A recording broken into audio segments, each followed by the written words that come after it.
17पैकी 6 जागा बिनविरोध झाल्या आणि या 6 जागा बिनविरोध करण्यासाठी कालच मी सांगितलं की साधारण काल दिवसभरामध्ये 150 कोटी रुपये खर्च झाले. त्याच्यामध्ये पुण्यातली माघार, छत्रपती संभाजीनगरमधली माघार, कोकणातली माघार, आज मी ते ट्विटवर टाकलेलं आहे आकडे सगळे. याशिवाय अजून 3 ठिकाणी यवतमाळ, वर्धा, गडचिरोली वगैरे तो भाग सगळा 150 कोटी रुपये काल माघारी आणि बिनविरोध या संदर्भातले जे व्यवहार झाले, त्यात खर्च झाले. आता ज्या 11 निवडणुका होणार आहेत तिथे मोठ्या प्रमाणात खर्च केले जाते. माझं असं म्हणणं आहे भारतीय जनता पक्ष आणि त्यांच्या लोकांना, तुमच्याकडे पुरेसं संख्याबळ आहे ना. पुरेसं संख्याबळ असताना तुम्ही हा घोडेबाजार का करताय हे मी पहिल्या दिवसापासून सांगतो आहे. तुमच्याकडे जिंकून येण्याइतकं बळ आहे, संख्याबळ आहे, यंत्रणा आहे, तरीही तुम्ही बिनविरोध माघार यासाठी एवढा आटापिटा का करताय, घोडेबाजार का करताय. एका बाजूला मोदी म्हणतात काटकसर करा, मोठे कार्यक्रम करू नका, गाड्या घोड्या उडवू नका. मग पैसे उडवायला परवानगी दिली आहे का? अशा प्रकारे विधान परिषद निवडणुकांवरती अशा प्रकारे कोटी कोटी रुपये पैसे उडवायला परवानगी दिली आहे का? कोकणातील माघारीसाठी 25 कोटी रुपये दिले साधारण, त्यातले 15 कोटी रुपये BKCतल्या सॉफिटेल हॉटेलमध्ये दिले. विचारा, तुम्ही जाऊन विचारा, घेणाऱ्यांना आणि देणाऱ्यांना विचारा या निर्लज्जपणावर. संभाजीनगरमध्ये सुद्धा साधारण तेवढीच रक्कम लेनदेन झाली. पुण्यातले तर आकडे आज प्रसिद्धच झालेले आहेत. उमेदवारीच्या बदल्यात उमेदवारी देणाऱ्यांना काय दिलं आहे ते काही कर्ज रूपानं आहे, काही स्थावर मालमत्तेच्या रूपानं आहे. या महाराष्ट्रात हे चित्र जे निर्माण झालं आहे भारतीय जनता पक्षाच्या कृपेने, हे फक्त लोकशाहीला कलंक लावणारं नाही,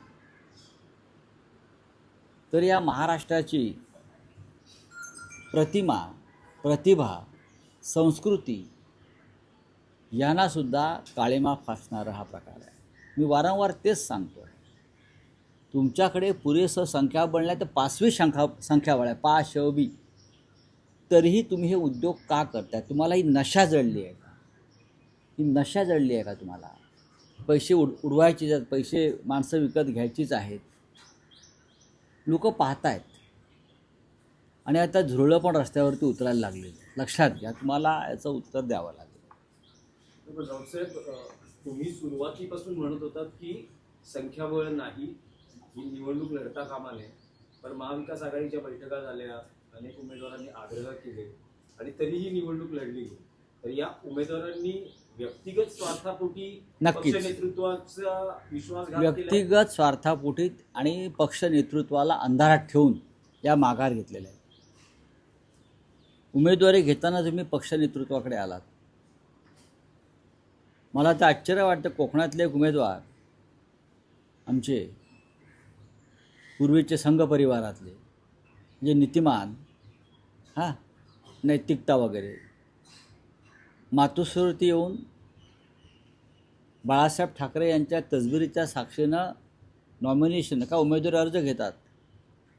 तिथून ते सिद्धिविनायक मंदिरात जातात, सिद्धिविनायकाच्या पायाशी तो उमेदवारी अर्ज ठेवतात, सिद्धिविनायकाचे आशीर्वाद घेतात, कपाळाला सिद्धिविनायकाचा शेंदूर लावतात, काय ते लावतात, प्रसाद घेतात, टिळा लावतात, हिंदुत्ववादी ना, आणि कोकणात जाऊन हिंदुत्वाचा पूच लावतात.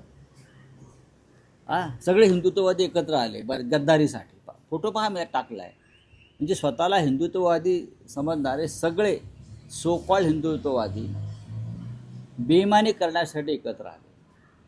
कोणत्या वेदपुराणामध्ये अशा प्रकारे बेईमानीला स्थान दिलं आहे? कोणत्या उपनिषदांमध्ये अशा प्रकारे गद्दारीला स्थान दिलं आहे? दुबळे होते उमेदवार, पण ते असं म्हणतात नाही, उमेदवार चोर होते, हे माझं काय म्हणणं आहे. पण ते असं म्हणतात की मी उद्धव ठाकरेंशी संपर्क करण्याचा अजिबात नाही. प्रयत्न त्यांनी असं म्हटलं की माझी नाही. हक्कपट्टी माझ्याशी न चर्चा करता मग काय हक्क- विनायक राऊत हे भाट आहेत असं देखील ते म्हणतात. मला माहीत नाही त्याविषयी कोण भाट आहेत किंवा काय ते.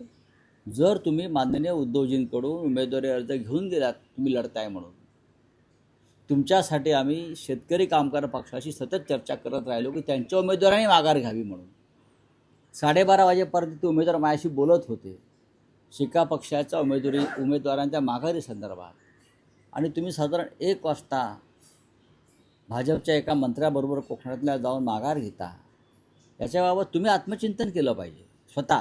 त्यांनी आपलं काय चुकलं आहे. इतरांवरती आरोप करून काय होणार नाही. मुळात मी ह्या संपूर्ण प्रक्रियेमध्ये नाही पहिल्या दिवसापासून, आपल्याला माहिती आहे. तरीही कोकणातल्या जागेसाठी कोणीतरी जिद्दीने लढण्याचा प्रयत्न करतो आहे. म्हणून मी त्यात शेवटच्या 2 दिवसामध्ये मी त्याच्यामध्ये थोडा सहभागी झालो की त्यांना मदत व्हावी. पण मी म्हटलं ना की कोट्यावधीचे व्यवहार भारतीय जनता पक्ष, मिंदे गट, अजित पवार गट हे करत असतील, त्यांच्याकडे संख्याबळ असतानासुद्धा, तर मला वाटतं त्यांनाही नशा चढलेली आहे आणि ही नशा उतरताना कठीण आहे. नाही, पण त्यांची हकालपट्टी म्हणजे डोणगावकर आणि बाळमाने यांची हकालपट्टी करून त्यांचा मार्ग अधिक सोपा केला. नाही, ठीक आहे, बघा की अशी घाण नको. राजकीय नाही, नाही. वाटचाल अधिक सोपी झाली. मग आमच्याकडे असून तरी काय उपयोग आहे आमच्या वाटचालीला?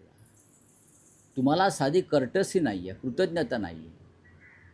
मागे घेण्यासंदर्भात पक्ष नेतृत्वाशी चर्चा करावी. शेवटच्या मिनिटापर्यंत आम्ही तुमच्यासाठी प्रयत्न करत होतो, हे चुकीचं आहे. हे त्यांनाही माहीत आहे, त्यांनी अपराध केलेला आहे. नाही, पण निष्ठावंत उमेदवार मिळाले नाहीत का महाविकास आघाडीला? इतक्या मोठ्या प्रमाणात जर माघार घेतली जात असते. आता एकनाथ शिंदे निष्ठावंत नव्हते का? एकनाथ शिंदे, दादा भुसे, नारायण राणे, छगन भुजबळ, किंवा तिकडे दिलीप वळसे पाटील, हसन मुश्रीफ, हे सगळे निष्ठावंतच होते हो. काय निष्ठेची किंमत? त्यामुळे राऊतसाहेब, महाविकास आघाडीच्या बैठका व्हायच्या, जवळपास 2-2, अडीच तास चर्चा व्हायची. मी त्यात नव्हतो. नाही, तुम्ही नव्हता. ते निरर्थक होतं असं माझं काय म्हणणं आहे. त्याच्यामध्ये मी पहिल्या दिवसापासून जे म्हणत होतो की आपण फार सावधपणे याच्यामध्ये पावलं टाकली पाहिजेत. खरोखर लढणारे लोक आहेत, त्यांना तावून सुलाखून वाजवून त्यांना उमेदवारी दिला पाहिजेत. अशा निवडणुकीमध्ये उमेदवारा घेऊन त्याचं विक्री केली जाते, हा राजकीय ज्ञान असलेला सामान्य कार्यकर्तासुद्धा सांगू शकतो. पण राऊतसाहेब, पुण्याच्या उमेदवारीवरून जे सगळं झालं, संपूर्ण महाराष्ट्रानं बघितलं की एनसीपी, अजित पवार पक्षामध्ये काय परिस्थिती होती. विक्रम काकडे यांच्यासाठी संजय काकडेंनी शरद पवारांना फोन केल्याचं कळतंय. त्यानंतर शरद पवारांनी आपला अधिकृत उमेदवार मागे घेतला.